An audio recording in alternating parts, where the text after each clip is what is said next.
Hello my dear student, welcome back to my channel Education. আজি মই তোমালোকক পঢ়াবলৈ লৈছো নৱম শ্ৰেণীৰ মানৱ বন্দনা অৰ্থাৎ অসমীয়াৰ যেটো মানৱ বন্দনা কবিতাটি আছে হেতু তোমালোকক মই অসমীয়া ভাঙনি কৰি দিম।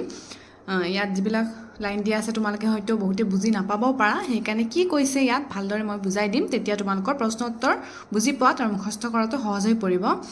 আগৰ অলপ তললৈ চাবা, আগৰ ভিডিঅ'ত মোৰ মানৱ বন্দনাৰ কোৱেশ্চন আনসাৰ দিয়া আছে। আজি মই কেৱল এইখিনি ভাঙনিহে কৰি দিম, গতিকে বলাচোন আমি ভিডিঅ'টো আৰম্ভ কৰোঁ। মানৱ বন্দনা কবি হৈছে চন্দ্ৰকুমাৰ আগৰৱালা। মই ইয়াত অলপ লিখি দিছোঁ। মানৱ বন্দনা মানে ইয়াত কি কৈছে, মূল ভাৱটোৱে হৈছে মানৱৰ সেৱা। মানৱ সেৱাই কি হৈছে পৰম ধৰ্ম। আমি মানুহৰ হৈকে সেৱা কৰিব লাগিব, মানুহক সেৱা কৰিব লাগিব। মানুহ হৈ জন্ম ল'লে মানৱ সেৱা কৰিবই লাগিব। ইয়াত লিখা আছে দেখিছানে, মানুহ হৈ জন্ম ল'লে মানৱ সেৱা কৰিবই লাগিব, মানে মানুহে মানুহক সেৱা কৰিবই লাগিব আৰু মানুহে মানুহক সহায় কৰিব লাগিব। আহিছে মানুহ গৈছে মানুহ, মানুহ ময়াপী জীৱ। মানে কি কৈছে, আহিছে মানুহ গৈছে মানুহ, মানে ইয়াত কি কৈছে মানুহৰ জন্ম হৈ আছে আৰু লগতে মৃত্যুও হৈ আছে, হয়নে?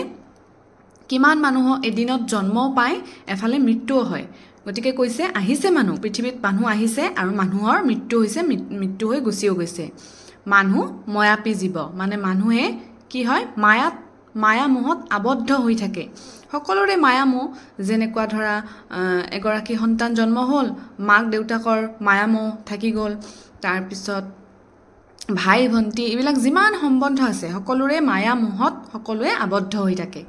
মানুহ সতৰ অন্ত নাইকিয়া বুলিলে মৰত কিয়, মৰত মানে ইয়াত পৃথিৱীক বুজোৱা হৈছে, মই লিখি দিছোঁ। মানুহ সতৰ অন্ত নাইকিয়া বুলিলে মৰত কিয়, মানে পৃথিৱীত মানুহৰ অহা যোৱাৰ কোনো শেষ নাই। এনেকুৱা নহয় যে জন্ম হৈছে মৃত্যু নহ'ব, এনেকুৱা নহয়। অন্ত নাইকিয়া মানে মানুহৰ যিটো এই সোঁত, এই চেইনডাল, অহা যোৱাৰ চেইনডাল, সেইটো সদায় হৈ থাকিব। মানৱী জনম দিয়া উটুৱাই মানৱী কৰম হতে, মানে মানুহ হিচাপে জন্ম ল'লে গোটেই জীৱন আমি কি কৰিব লাগিব, মানৱী কৰম হৈছে কি, মানুহৰ হকে কৰ্ম কৰা, মানে মানুহে মানুহৰ হৈ কাম কৰিব লাগিব। যিহেতু পৃথিৱীত জন্ম লৈছা মানুহ হিচাপে, গতিকে মানুহে মানুহৰ হৈ কাম কৰিব লাগিব। মানুহৰ মৰম বুজিবা মানুহে ধৰম যে মৰততে, মানুহে মানুহৰ কি কৰিব লাগিব, ইয়াত কি কৈছে মানুহৰ মৰম বুজিবা মানুহে, মানে মানুহেই বুজি পাব, বেলেগ জীৱ জন্তুই তোমাৰ ইমান মৰম বা দয়া বুজি নাপায়। মানুহে মানুহৰ দয়া কৰিব লাগিব, মৰম কৰিব লাগিব, আৰু সেইটো হৈছে ধৰম যে মৰততে। ধৰম মানে প্ৰকৃত ধৰ্মই হৈছে মানুহে মানুহক সহায় কৰিলে আৰু দয়া মৰম কৰিলে, সেইটো হৈছে আমাৰ প্ৰকৃত ধৰ্ম। মানুহেই লগ মানুহেই সংগ মানুহেই পৰাৎপৰ, মানে কি কৈছে পৃথিৱীত মানুহেই মানুহৰ লগৰে হৈ থাকিব লাগিব, আন কোনোবাই লগ দিব আহিব নেকি, কোনেও নাহে। যিকোনো ক্ষণতে, ইয়াত লিখিছোঁ চাবা, যিকোনো ক্ষণতে মানুহে মানুহক লগ দিয়ে, সুখতো দুখতো, সুখত হওক দুখত হওক, হয়নে নহয়? মানুহেই মানুহৰ লগত থাকে, সংগ মানে লগ দিয়া। এই যে পৃথিৱী স্বৰ্গতো অধিক মানুহৰ নিজাপি ঘৰ, মানে কি কৈছে এই যে পৃথিৱী স্বৰ্গতো অধিক। স্বৰ্গত মানে আমাৰ যে কয় স্বৰ্গ আৰু মৰ্ত, মৰাৰ পিছত মানুহে ভাল কাম কৰিলে স্বৰ্গত যায়, বেয়া কাম কৰিলে নৰকত যায়, সেই স্বৰ্গৰ কথা কোৱা হৈছে। স্বৰ্গ আচলতে মই ভাবোঁ এটা কল্পনাৰ এখন দুনীয়া, কিন্তু ভাবি চালে স্বৰ্গ মৰ্ত ইয়াতেই পোৱা যায়, আমাৰ এই পৃথিৱীখনতে পোৱা যায়। তুমি যদি বেয়া কৰ্ম কৰা ফলখিনি ইয়াতেই ভুগিব লাগিব, মৰাৰ আগত ভগৱানে ইয়াতেই তোমাক দিব, আৰু ভাল কাম যদি কৰিছা স্বৰ্গৰ দৰে সুখো তুমি এই পৃথিৱীখনতে পাব। গতিকে কি কৈছে, স্বৰ্গতো অধিক মানুহৰ নিজাপি ঘৰ, মানে পৃথিৱীখনেই স্বৰ্গৰ নিচিনা যদি তুমি ভালদৰে থাকিব জানা। মানুহেই দেৱ মানুহেই হেৱ মানুহ বিনে নাই কেৱ, মানে মানুহেই দেৱ, মানে মানুহকে দেৱতা বুলি ভাবিব দিছে। কিন্তু আজিকালি পৃথিৱীখন কেনেকুৱা হৈছে, তোমালোকে নিশ্চয় ঘটনাবোৰ শুনি আছা। কোনো মানুহে কাকো মানে কেৰেপ নকৰে, খাতিৰ নকৰে ন, সকলোৰে বেয়া চিন্তাহে কৰে। মানে 100%ৰ 95% মানুহে হিংসা, তাৰপিছত স্বাৰ্থৰ হৈ কাম কৰে।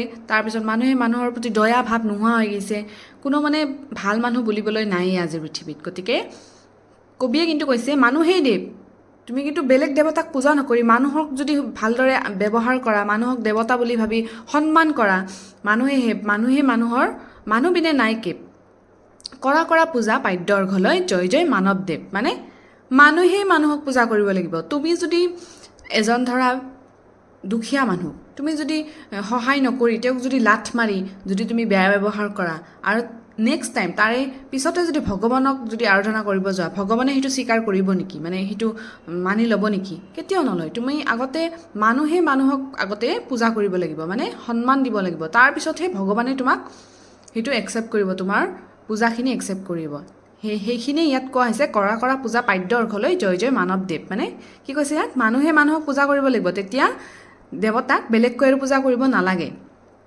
ভগৱানে তাতেই তোমাৰ প্ৰতি সন্তুষ্ট হৈ যাব এইখিনি আছিল মানৱ বন্দনা কবিতাটিৰ ভাঙনি একেবাৰে সহজ হয় তোমালোকৰ সুবিধাৰ্থে মই অলপ লিখিও দিছোঁ ইয়াত আৰু ইয়াত দিয়া আছে কবি পৰিচয়ও চন্দ্ৰকুমাৰ আগৰৱালা অতিকৈ ইম্পৰ্টেণ্ট পৰীক্ষাত আহে তেওঁৰ জন্ম চন নহয়বা কবিতা পুথি তেওঁৰ লিখা আহে চন্দ্ৰকুমাৰ আগৰৱালা জন্ম 1867 আৰু মৃত্যু হৈছে 1938 চনত অসমীয়া সাহিত্যৰ জোনাকী যুগৰ ত্ৰিমূৰ্তিৰ অন্যতম ত্ৰিমূৰ্তি বুলি কাক কোৱা হয় তোমালোকে নিশ্চয় জানা ৰোমান্টিক যুগৰ এগৰাকী শ্ৰেষ্ঠ কবি তেওঁ কোন যুগৰ শ্ৰেষ্ঠ কবি ৰোমান্টিক যুগৰ কবিতা পুথি প্ৰতিমা আৰু বিন বৰাগী সম্পাদিত কাকত আলোচনী জোনাকী সাদিনীয়া অসমীয়া গতিকে এইখিনি আছিল মানৱ বন্দনা আৰু ইয়াৰ যদি কুৱেশ্যন এনচাৰ লাগে মোৰ ভিডিঅ'ৰ তলত অলপমান যাই চাবা কুৱেশ্যন এনচাৰবোৰ দিয়া আছে আজিৰ ভিডিঅ'টো ইয়াতে সমাপ্ত কৰিছোঁ আশা কৰিছোঁ ভিডিঅ'টো তোমালোকে চাই ভাল পালা